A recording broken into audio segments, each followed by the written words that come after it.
সকলকে স্বাগত। প্রথমেই বলে রাখি যে আপনারা তো একাধিক্রমে আমার এই যে এই চ্যানেলের যে ভিডিওগুলো সেগুলো দেখছেন। যারা আমাদের বক্তব্যকে সমর্থন করছেন বা সেগুলোকে আরও ব্যাপকভাবে প্রচার করা প্রয়োজন মনে করছেন, তাদের সবার কাছে অনুরোধ যে আপনারা শেয়ার করবেন এবং যা বক্তব্য আপনাদের থাকবে আমাদের বক্তব্যের পরিপ্রেক্ষিতে সেগুলো কমেন্ট বক্সে যদি লেখেন তাহলে ভালো হয়, আমরাও সেগুলো নিয়ে আলোচনা করতে পারি। এবং সাবস্ক্রাইব এই চ্যানেলটিকে করুন সবাই, কারণ তার ফলে যে প্রচার মাধ্যম, আপনারা জানেন আমাদের প্রচার মাধ্যম খুবই দুর্বল এবং মেইন স্ট্রিম মিডিয়ায় তো আর আমাদের প্রচার সেভাবে হয় না। তো সেই জায়গা থেকে আমাদের কথা যাতে সব জায়গায় পৌঁছতে পারে এবং আপনারাও যাতে শুনতে পারেন, তার জন্য চ্যানেলটিকে সাবস্ক্রাইব করবেন। সাবস্ক্রাইব যে বাটন আছে সেই বাটনটাতে সবাই ক্লিক করে দেবেন এবং আশা করি সবাই থাকবেন। আমাদের চ্যানেল যেই বক্তব্য যে আছে, যে প্রসঙ্গগুলোতে আমরা বক্তব্য রাখছি সেই বিষয়গুলো সম্পর্কে জানার চেষ্টা করবেন। মূলত আদর্শগত রাজনৈতিক যে বক্তব্য আমরা সেগুলোই তুলে ধরার চেষ্টা করছি এবং আমাদের পার্টির অবস্থান, আজকে মার্ক্সবাদী লেনিনবাদী অবস্থান কি হতে পারে সেই সম্পর্কেও আমাদের বক্তব্য থাকবে। বিভিন্ন ইস্যুতেই মূলত আমি এইখানে বক্তব্যগুলো রাখছি। তো এক্ষেত্রেও এই মুহূর্তে যে বিষয়টা সবার আগে সামনে এসেছে, যেটা নিয়ে আজকে সারা পশ্চিমবাংলার সমস্ত মানুষের প্রতিবাদে নামা উচিত বলে আমরা মনে করছি, সেই জায়গা থেকেই আহ্বানটা রাখছি এই ভিডিওর মধ্য দিয়ে, বক্তব্যের মধ্য দিয়ে। সেটা হচ্ছে যে এসআইআরকে কেন্দ্র করে যে প্রায় 60 লক্ষ মানুষকে 60 লক্ষ বৈধ ভোটারকে বিবেচনাধীনের আওতায় নিয়ে চলে যাওয়া হয়েছে এবং 7-8 লক্ষ নাম বাদ দিয়ে দেওয়া হয়েছে এবং আরও দেখা যাবে যে 58 লক্ষকে আনম্যাপড হিসেবে বাদ দিয়ে দেওয়া হয়েছিল আগেই, তার মধ্যেও মৃত ভোটার হিসেবে যাদের নাম দেওয়া হচ্ছে তাদের মধ্যে থেকেও জীবিত লোক পাওয়া যাচ্ছে এবং আরও অনেক কিছুই সেখানে গরমিল রয়েছে বলে আমরা দেখতে পাচ্ছি।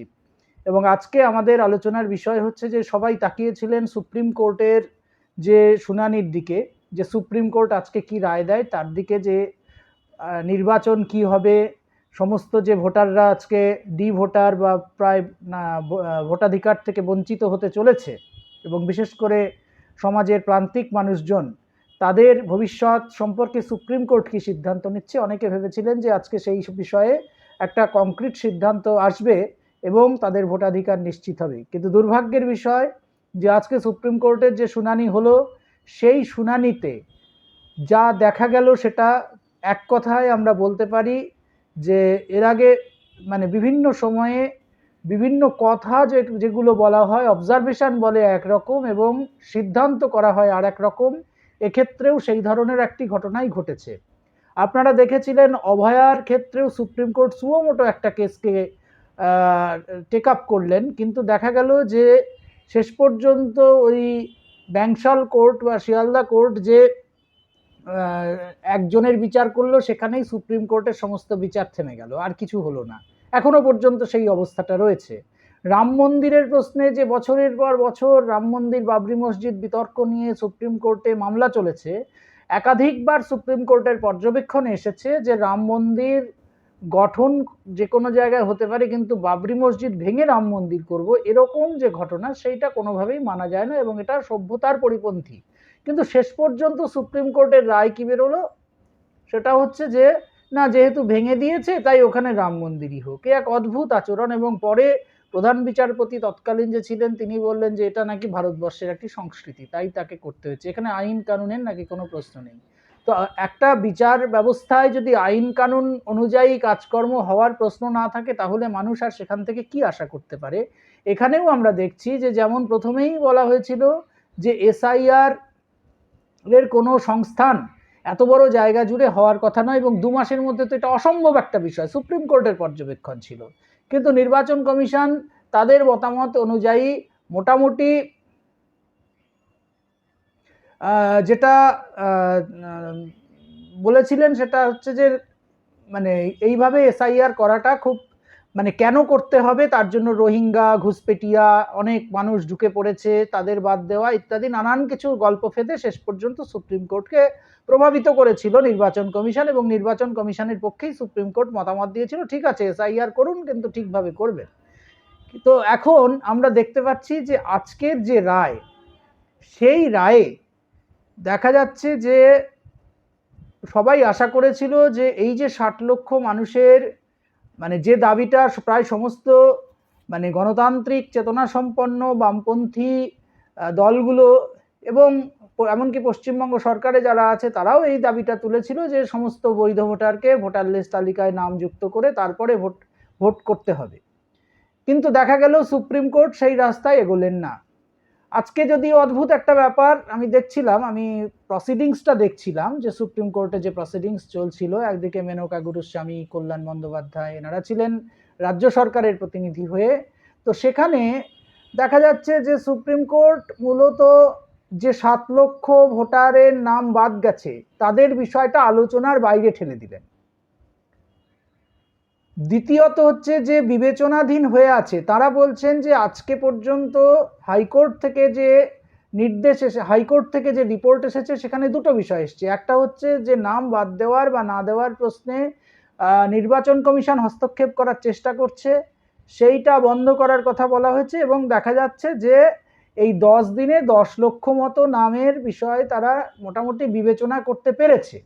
তো তার রিপোর্ট কি সেইটা যদিও আমরা কেউ জানি না, কিন্তু যদি আমি তাদের কথাই সত্যি বলে ধরে নিই তাহলে 10 দিনে যদি 10 লক্ষ নামের বিবেচনা হয়, বিবেচনার পরে এবারে কার নাম বাদ গেল কার নাম থাকলো তার লিস্ট করতে হবে, সেই লিস্টের কারণ দর্শাতে হবে যে কার নাম বাদ গেল কেন বাদ গেল সেগুলো সব লিখতে হবে। তাহলে তার জন্য একটা খুবই লম্বা প্রক্রিয়া আছে, এবং আমি যদি ধরে নিই সবটা প্রক্রিয়া করতে অন্তত 2 থেকে 3 মাস সময় অবশ্যই লাগবেই 60 লক্ষ মানুষের 60 লক্ষ ভোটারের ভবিষ্যৎ নির্ধারণে।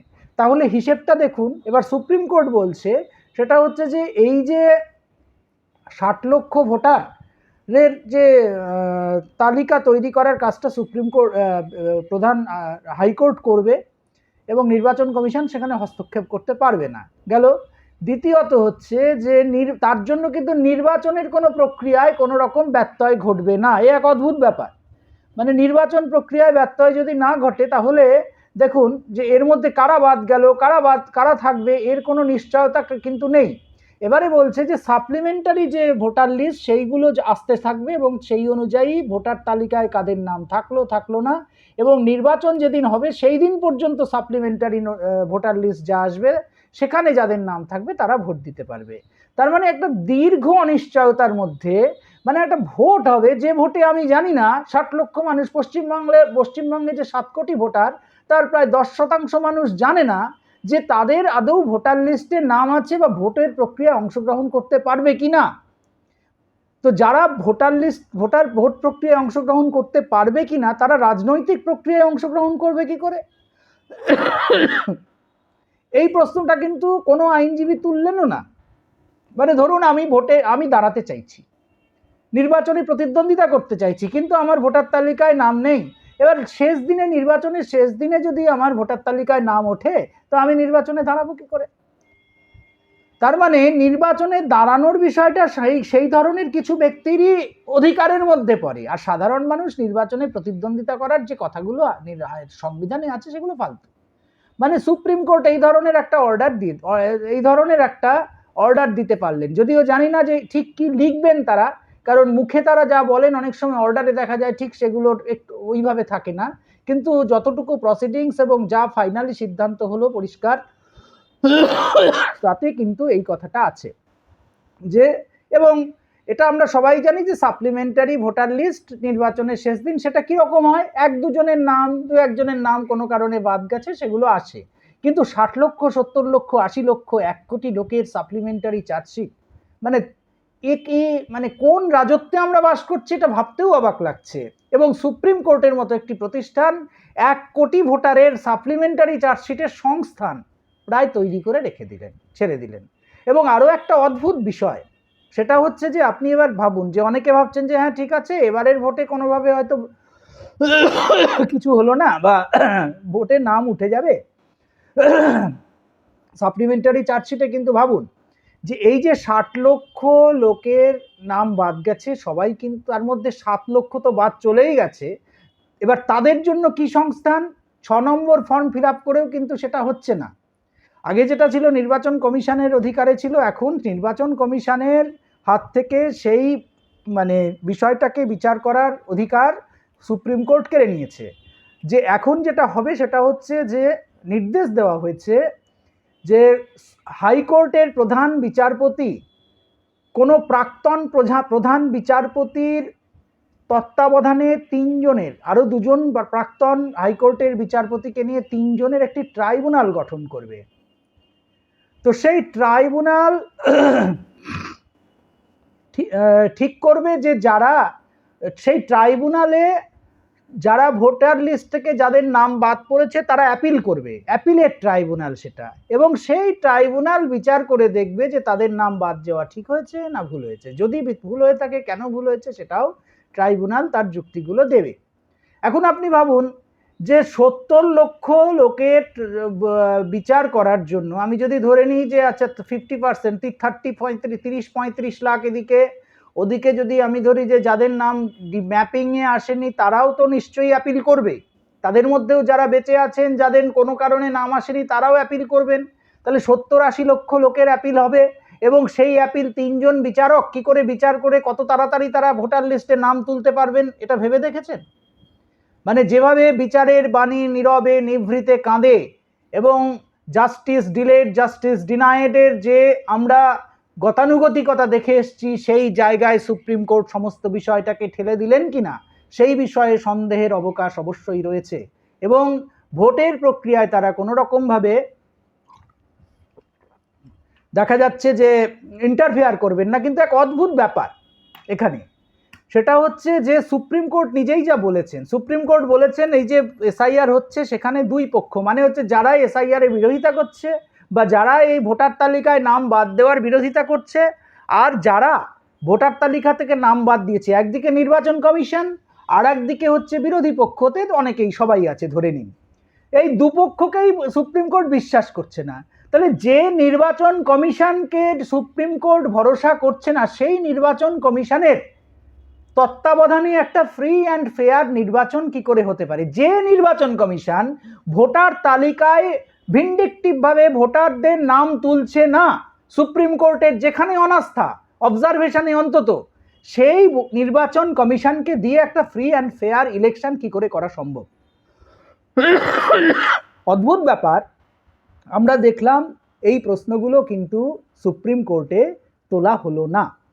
কেন তোলা হলো না সেটা আইনজ্ঞরা বলতে পারবেন, আমি নিশ্চয়ই আইনজ্ঞ হিসেবে কথা বলছি না, কিন্তু রাজনৈতিকভাবে যে কথাটা আমি বলতে চাই সেটা হচ্ছে যে আজকে সুপ্রিম কোর্টের অবজারভেশন এবং রায় থেকে যে বিষয়গুলো এলো, এক হচ্ছে যে এই যে 60 লক্ষ লোকের ভোটাধিকারের বিষয়টা, অন্তত পক্ষে 60 দিন লাগবে সবার বিষয়টা বিচার করতে, 1 নম্বর।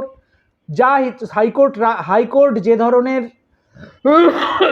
রিপোর্ট দিয়েছে এবং তাদের মধ্যে কত শতাংশ বিবেচনার মধ্য দিয়ে ভোটার তালিকায় আসবে সেটা কেউ জানে না, এটা বিচারাধীন বিষয়। এবং ধরে নেওয়া যাক যে তার মধ্যে থেকে একটা ব্যাপক অংশ বাদ গেল, তাদের ভোটার তালিকায় নাম তোলার একটাই মাত্র রাস্তা, সেটা হচ্ছে সেই ট্রাইব্যুনালে তারা অ্যাপিল করবেন। কেন ট্রাইব্যুনালে অ্যাপিল, কেন 6 নম্বর ফর্ম ভরানো হয়? তার কারণ হচ্ছে সুপ্রিম কোর্ট নির্বাচন কমিশনের ওপরে ভরসা করতে পারছে না। তাহলে যে নির্বাচন কমিশনের ওপরে ভোটারদের ভোটার তালিকায় নাম তোলা নিয়ে ভরসা করা সম্ভব হচ্ছে না, তার জন্য চিফ জাস্টিস, প্রাক্তন চিফ জাস্টিসের অ্যাপিলে ট্রাইব্যুনাল লাগছে। তাহলে সেই ইলেকশন কমিশন কি করে ভোট করবে, এই প্রশ্নটা কিন্তু তোলার সময় হয়েছে। এবং এখানে যে পয়েন্টটা, যে এই যে 60 লক্ষ 70 লক্ষ 80 লক্ষ লোকের যদি ভোটার নাম বাদ যায়, তাহলে তাদের নাম তোলার জন্য যে প্রক্রিয়ার মধ্য দিয়ে যেতে হবে, এই যে অ্যাপিলেট ট্রাইব্যুনাল, সেই ট্রাইব্যুনাল কি করে এতগুলো লোকের বিষয় এত দ্রুত বিচার করবে? এবারে বলা হচ্ছে যে কারো নতুন নতুন বিচারপতিকে সেখানে যুক্ত করেছে, সেটা এই অ্যাডজুডিকেশনের বিষয়টা বিচার করার জন্য, কিন্তু ভোটাধিকার যাদের থাকলো না তাদের নাম বিচার করার জন্য কতজনকে নিযুক্ত করবেন সেই ট্রাইব্যুনাল, সেটা নিয়ে কোনো আলোচনা কিন্তু হয়নি, বরং 3 জনের নামেই বলা হয়েছে। এবং যে ভয়ঙ্কর বিষয়টা আসছে সেটা হচ্ছে যে যাদের নাম বাদ গেছে তাদের প্রসঙ্গে কোনো কথা উঠতে দেয়নি সুপ্রিম কোর্ট। এবং সেখানে আমি দেখলাম প্রধান বিচারপতি তিনি তো কোনো কথাই উঠতে দেবেন না, অন্ততপক্ষে জয়মাল্য বাগচি যিনি অন্যতম সুপ্রিম কোর্টের প্রধান বিচারপতির ডিভিশন বেঞ্চের অন্যতম বিচারক, তিনি শুধু এইটুকু বললেন, সেটা হচ্ছে অ্যাপিল করতে পারবে। মানে এই হচ্ছে অবস্থা। তাহলে এইভাবে যদি আজকে নির্বাচনের প্রক্রিয়াটাকে ফ্রি অ্যান্ড ফেয়ারের বদলে, অবাধ এবং শান্তিপূর্ণর বদলে, প্রথম কথা এসআইআর করে প্রায় 60-70 লক্ষ ভোটারকে যে বাদ দেওয়া হয়েছে, আজকের সুপ্রিম কোর্টের রায় প্রায় সেটাতেই কিন্তু সিলমোহর কার্যত লাগিয়ে দিল, বললো না মুখে, কিন্তু কার্যত লাগিয়ে দিল। যেভাবে অভয়ার বিচারের ক্ষেত্রে দেখা যাবে যে তারা সমস্ত বিষয়টাকে টেক আপ করলো, যেন প্রচুর কিছু হচ্ছে, সিবিআইকে দিয়ে দিল, সিবিআই এবার চলে এলো, এই সমস্ত কিছু হওয়ার পরে দেখা গেল সেই একমাত্র সঞ্জয় রায় ছাড়া আজ অব্দি আর কাউকে খুঁজে পেল না, আর সুপ্রিম কোর্টের বিচার কোথায় লুকিয়ে পড়লো। সেরকমই এই যে ট্রাইব্যুনালটা তারা তৈরি করে দেওয়ার কথা বললো, এই ট্রাইব্যুনাল কিভাবে কাজ করছে, কি কাজ করছে আমরা জানি, একটা হাইকোর্টে বিচার প্রক্রিয়া কিভাবে চলে। তাহলে সেখান থেকে 60 লক্ষ 70 লক্ষ ভোটারের ভবিষ্যৎ কি, সেই প্রশ্নটাকে নির্দিষ্ট করা ছাড়া নির্বাচনের প্রক্রিয়ায় অগ্রসর হওয়া, এটা কিন্তু পশ্চিমবঙ্গের মানুষের ক্ষেত্রে এক ভয়ঙ্কর বিপজ্জনক অবস্থা ডেকে আনবে। এবং অদ্ভুতভাবে একটা জিনিস লক্ষ্য করছি, আমি আপনাদের সামনে সেটা কিছুটা পড়েও দিচ্ছি, সেটা হচ্ছে যে গতকাল নির্বাচন কমিশনের যে ফুল বেঞ্চ তারা যে মিটিং করেছেন, সেই মিটিংয়ের পরে তারা একটা প্রেস স্টেটমেন্ট করেছেন। সেখানে তারা লিখেছেন যে বিষয়গুলো, সেটা হচ্ছে যে আমি পড়ে দিচ্ছি, during the visit the commission কি কি পার্টির সাথে ইয়ে করেছে সেটা লিখেছে এখানে। তার মধ্যে রয়েছে আম আদমি পার্টি, ভারতীয় জনতা পার্টি, সিপিআইএম, তারপরে ইন্ডিয়ান ন্যাশনাল কংগ্রেস, তারপরে ন্যাশনাল পিপলস পার্টি এবং তৃণমূল কংগ্রেস। এই পার্টিগুলোর সাথে তারা মিট করেছে এবং সেখানে তারা বলছেন কোথাও একটা জায়গাতেও তারা তাদের স্টেটমেন্টে যে এই পার্টিগুলোর পক্ষ থেকে যে 60 লক্ষ ভোটারের নাম তোলার আগে তুলে নির্বাচন করতে হবে, এই কথাটা যে বলা হয়েছে তার উল্লেখ পর্যন্ত নেই। মানে আমি দেখতে বলবো যে এই যে মানে স্টেটমেন্টে কিন্তু এই 7 লক্ষ ভোটার বা এদেরকে ভোটার তালিকায় নাম তোলার প্রসঙ্গে একটা কথাও বলা নেই। এবং শুধু বলা হয়েছে যে সমস্ত পার্টি নাকি দুটো ফেজে নির্বাচন করার কথা বলেছে, ইম্পার্শিয়াল ভোট করার কথা বলেছেন, ইত্যাদি ইত্যাদি।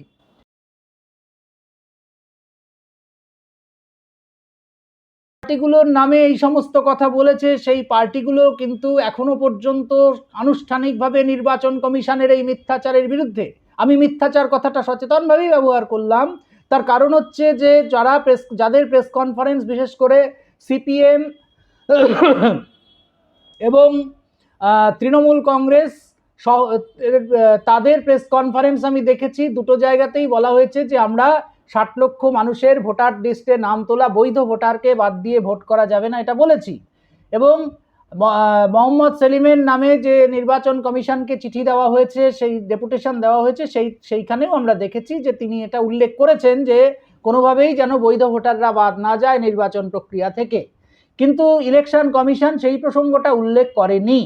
এবং এর বিরুদ্ধে সমস্ত পার্টির উচিত, যারা এটা মনে করছেন যে এই 60 লক্ষ বা 70 লক্ষ বা 80 লক্ষ ভোটারকে বাদ দিয়ে ভোট করা যাবে না, তাদের উচিত এর বিরুদ্ধে তীব্র আন্দোলনে নামা। বা আমি আহ্বানও জানাচ্ছি যে আপনাদের বিরুদ্ধে তো এই কথাগুলো বলেছে, তাহলে প্রতিবাদটা তো আপনাদের পক্ষ থেকে খুবই দ্রুত হওয়া উচিত ছিল। এখনো পর্যন্ত কোনো প্রেস নোট আমরা কিন্তু দেখতে পাইনি। তীব্র ধিক্কার, নির্বাচন কমিশনের বিরুদ্ধে কোনো ব্যবস্থা কিন্তু আমরা আমরা কিন্তু দেখতে পাইনি। এবং এই ধরনের মিথ্যাচার নির্বাচন কমিশনার সমস্ত রাজনৈতিক দলের সাথে আলোচনা করে এই ধরনের মিথ্যাচার করতে পারে, তারা কি করে একটা অবাধ এবং শান্তিপূর্ণ ভোট করবে এবং তারা কি করে নাগরিকদের ভোটাধিকার সুরক্ষিত রাখবে, সেই প্রশ্নটা কিন্তু সরাসরি করার সময় এসেছে। তাই আমরা আহ্বান করছি, আমাদের পার্টির পক্ষ থেকে ইতিমধ্যেই একটা প্রেস স্টেটমেন্ট আজকের সুপ্রিম কোর্টের রায় নিয়ে আমরা যেটা সমস্ত সাধারণ মানুষের কাছে আহ্বান করছি যে দেখুন, আজকে কিন্তু এই যে ভোটার তালিকায় যে তাদের সমস্ত 60 লক্ষ মানুষের নাম তোলার প্রসঙ্গটাই প্রায় বাতিল করে দিয়েছে বা বাতিল হয়ে গেছে, নির্বাচন কমিশন উল্লেখ মাত্র করেনি এবং সুপ্রিম কোর্ট সাপ্লিমেন্টারি ইলেকটোরাল রোলের কথা বলে কার্যত ভোট করার প্রশ্নে এই 60 লক্ষের নাম তোলা না তোলাটাকে বাধ্যতামূলক না করে তারা একটা ওয়েটিংয়ের তালিকায় ফেলে দিয়েছে। তো সেই জায়গা থেকে এর বিরুদ্ধে কিন্তু তীব্র লড়াই পশ্চিমবঙ্গ জুড়ে যদি না হয়, তীব্র প্রতিবাদ যদি না হয়, তাহলে কিন্তু সুপ্রিম কোর্ট এবং নির্বাচন কমিশন কাউকেই কিন্তু আমরা বেকায়দায় ফেলতে পারবো না বা ভোটটাকে যেমন অবাধ করতে পারবো না, শান্তিপূর্ণ করতে পারবো না এবং প্রত্যেকটা নাগরিকের ও নাগরিক অধিকারকে সুরক্ষিত রাখতে পারবো না। বৈধ ভোটারদের আজকে যদি বাদ দেওয়ার সম্ভব হয় ভোটাধিকার থেকে, তাহলে কালকে কিন্তু ডিটেনশন ক্যাম্প ইত্যাদি ইত্যাদি চালু করার যে বিজেপি এবং আরএসএস এর প্রক্রিয়া, সেই প্রক্রিয়াকে আরও এগিয়ে তারা নিয়ে যাওয়ার চেষ্টা করবে।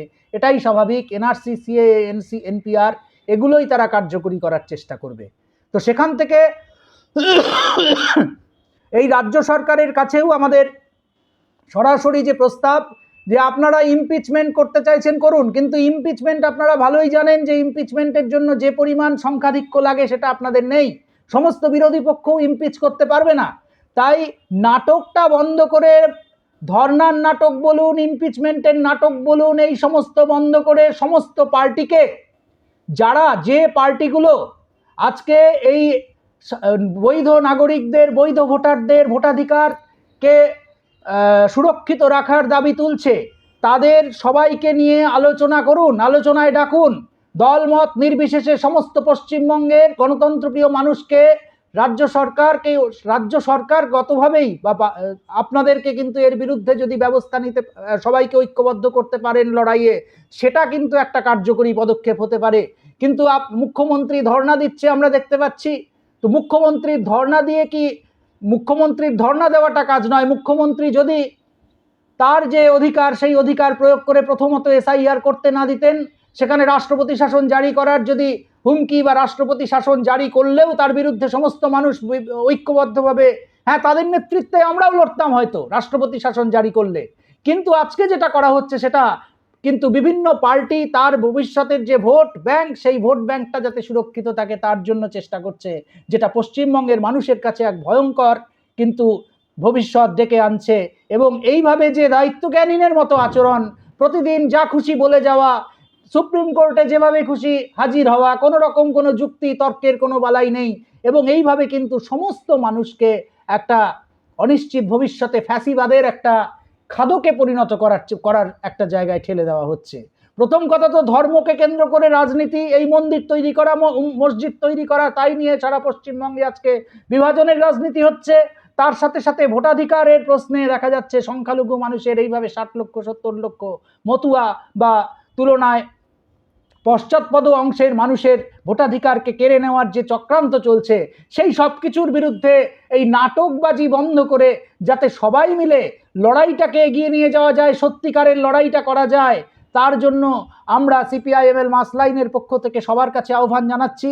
সমস্ত রাজনৈতিক দল যারাই মনে করছেন যে এই ভোটাধিকার কেড়ে নিয়ে কোনো ভোট হতে পারে না, ভোটাধিকারকে নির্দিষ্টভাবে সুরক্ষিত রেখেই ভোট করতে হবে, তাদের সবাইকে ঐক্যবদ্ধ হয়ে রাস্তায় নেমে পশ্চিমবঙ্গকে এমন ধরনের আন্দোলন তৈরি করতে হবে যাতে কেন্দ্র সরকার, নির্বাচন কমিশন থেকে শুরু করে সবাই এর বিরুদ্ধে এই প্রশ্নে মাথা নত করতে বাধ্য হয়। আমরা দেখেছি কৃষক আন্দোলনের সময় 500 কৃষক সংগঠন তারা ঐক্যবদ্ধভাবে এই লড়াই করেছিল। আজকেও পশ্চিমবাংলায় সময় এসেছে ঐক্যবদ্ধভাবে এই ভোটাধিকারকে সুরক্ষিত করার জন্য সবাইকে কাঁধে কাঁধ মিলিয়ে লড়তে হবে। সমস্ত রাজনৈতিক দল, সমস্ত নাগরিক সংগঠন, সমস্ত গণসংগঠন সবাইকে মিলে এই লড়াইকে এগিয়ে নিয়ে যাওয়ার চেষ্টা করতে হবে। সেইখানে সিপিআইএমএল মাসলাইন সহ সমস্ত বামপন্থী গণতান্ত্রিক সংগঠনও যাতে সামনের সারিতে থাকতে পারে সেই ব্যাপারে আমাদেরকে প্রচেষ্টা করতে হবে, প্রচেষ্টা চালাতে হবে। এবং নির্বাচন কমিশন আজকে যে অনেকেই বলছেন নির্যাতন কমিশন হয়ে গেছে, তো সেই নির্যাতন বন্ধ করার জন্য যদি নির্বাচন কমিশনকে বাধ্য করতে হয়, সেটা শুধুমাত্র দু একটা পার্লামেন্টারি পদক্ষেপ আর এক একটা ধর্ণা আর এক দিন মিছিল দিয়ে হবে না। একটা ধারাবাহিক তীব্র ওই কৃষক আন্দোলন যেভাবে হয়েছিল সেই ধরনের একটা হার না মানা লড়াই লড়তে হবে। আমি বোঝানোর সুবিধের জন্য বললাম, যাতে সমস্ত কিছু নির্বাচন কমিশনকে যাতে এমনভাবে বাধ্য করা যায়, ওই আজকে দেখছিলাম মানে বাধ্য করা যায় যে তারা যাতে তাদের মুখের হাসি যেন উড়ে যায়, তাদের বুকে যেন কাঁপন ধরে। আজকেই দেখছিলাম যে জ্ঞানেশ কুমারকে এক সাংবাদিক প্রশ্ন করছেন যে আপনাকে ইমপিচ করার প্রস্তাব আনছে, সেই নিয়ে কি বলবেন? উনি হাসছেন। এই হাসাটাকে ওনার কাঁদায় পরিণত করতে হবে। জ্ঞানেশ কুমারকে এমন জায়গায় নিয়ে যেতে হবে যেখান থেকে ছেড়ে দে মা কেঁদে বাঁচি অবস্থা হবে। সেই কাজটা যদি আমরা করতে পারি, সেই কাজটা কোনো একটা শক্তির পক্ষে সম্ভব নয়। সারা পশ্চিমবঙ্গের সমস্ত গণতন্ত্রপ্রেমী মানুষকে ঐক্যবদ্ধ হতে হবে। সেই আহ্বান সবার কাছে রাখছি। আশা করি ভবিষ্যতে আমরা সেই দিকে এগোতে পারবো। যে যে লড়াইগুলো হচ্ছে, যেখানেই লড়াই হচ্ছে, যে যে ধর্নাগুলো হচ্ছে, আমরা সবগুলোকেই সমর্থন করছি, কিন্তু সেগুলো ঐক্যবদ্ধ হতে হবে, আরও বৃহত্তর আকার নিতে হবে এবং এমন ধরনের লড়াই হতে হবে যে লড়াই কোনো শুধুমাত্র কিছু টোকেন লড়াই নয়।